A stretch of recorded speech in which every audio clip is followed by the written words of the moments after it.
All right, looks like we're live. We will go ahead and get started. Good morning, everybody. Happy Friday. My name is Jamie Chavez. I'm the president and CEO of the Westminster Chamber of Commerce. And at the Chamber, we have a book club, the Reader's Professional Development Book Club. If you haven't joined us for this broadcast or for the book club, welcome. And we hope that you'll join us for when we get together later this month. This month, we are reading Grit by Angela Duckworth. And so I'm going to pass it off to our book club moderators, Bryan and Brett Popish, to talk about why we chose this book and what people can expect to get out of it. How are you guys? Like me and Bryan are trying to figure out who's supposed to talk. Well, I guess I'll start. So it was my choice on this one. This book had been recommended to me by quite a few people over, I don't know, probably over the last year or so that we've done the book club. And, I figured why not put it in now when we have time. And so far, so good. It's been a good read. Some interesting tidbits to take out of it. So highly recommend it.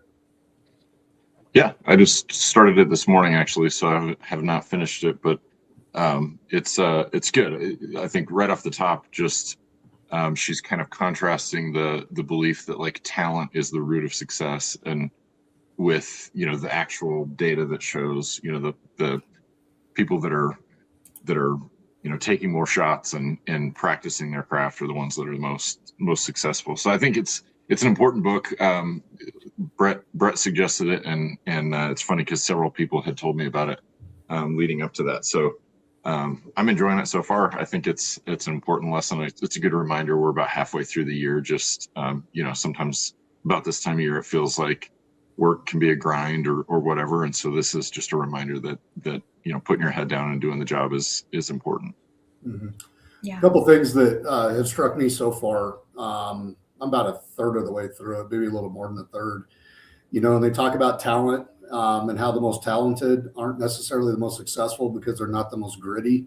A lot of people think that talent can take them farther than it really can. And I look at that as almost like a stick-to-itiveness, if that's even a word.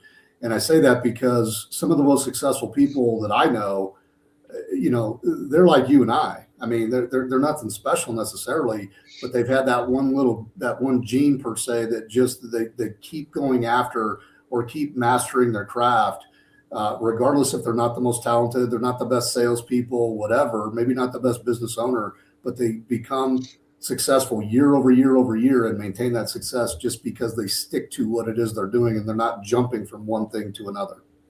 Yeah.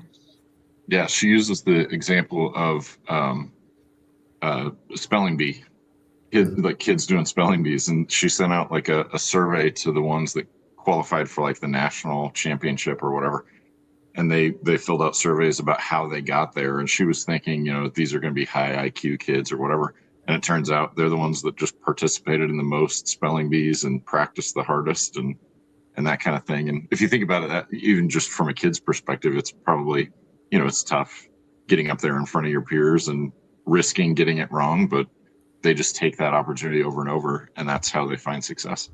Yep. Do you guys agree that effort can count twice as much as talent? Oh, 100%. Talent. I heard a saying once that said, "Talent is wasted on the talented." Yeah.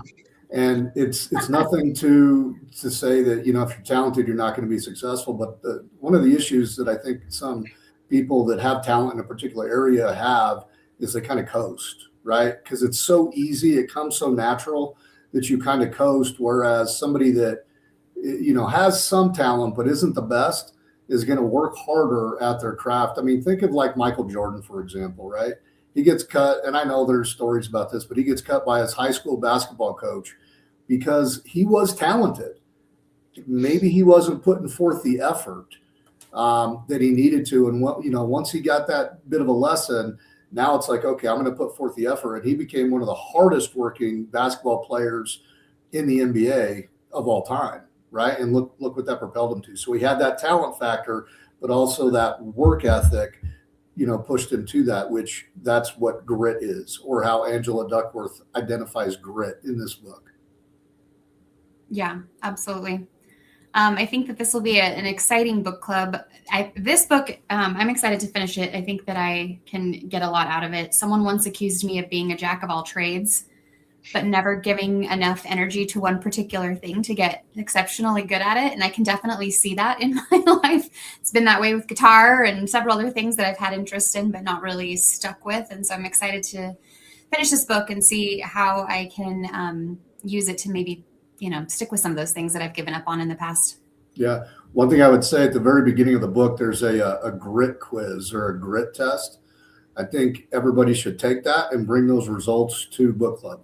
Okay. Because it'd be interesting to share that for each of us and then kind of dissect and figure out really where each of us are excelling in that respect or lacking in that respect.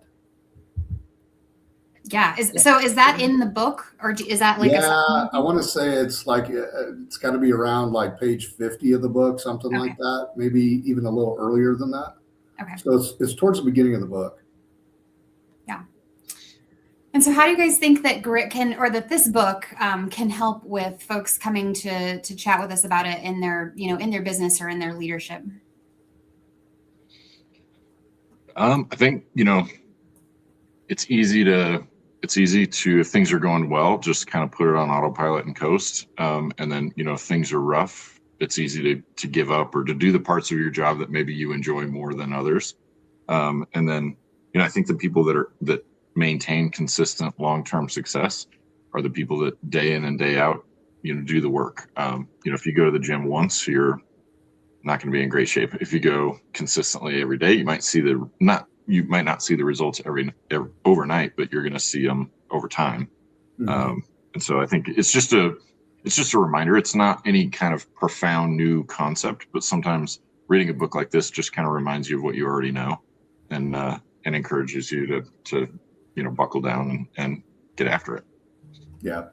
Well, and again, like I said, I call it more of like a stick-to-itiveness, right? Not jumping from one thing to the next, focusing on what you're doing, not trying to rebrand every couple months or, anything like that. Just put your head down, get the work done, work on your craft, put in the reps, whatever other euphemism we want to come up with, right? It's all the same thing.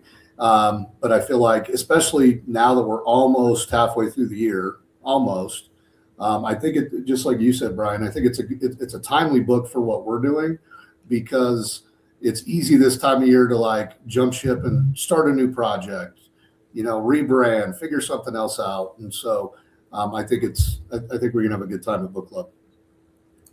Awesome. For sure. Anything else you guys want to add about this particular book or book club in general? We say it every month, but it's a good time. It's a good group of people. We had, I think we had 4 new folks last month. So that was exciting to see. And, just don't feel intimidated. There's no quiz or test on the book. Even if you, haven't gotten all the way through it, just show up and be part of the conversation and enjoy getting to know everybody. Right. How big is this book? I would agree with that. 10 pages a day. How long is it going to take, Brett? 27 days. I think it's 277 pages. Okay. Yeah. So 28 days. Yeah. All right. Well, we better get started then. Yeah. Now you might have to double up because we're halfway through the month already. Yeah. I've gotten in the habit of waiting until the week before book club to read the book, or I usually listen to it on audio, but then it's fresh in my brain. So that's why I never come to these broadcasts having read the book. You know what? That's fine, right? Yeah. Okay, so Angela Duckworth, Grit, we hope that you will join us. We're meeting May 26th at 4 p.m. At Cocopelli Beer Company. As always, as Bryan said, it's a great time, and hope that you will join us for this month's book club. Yep. Hope to see everybody there. Have a good one. Thanks, everybody.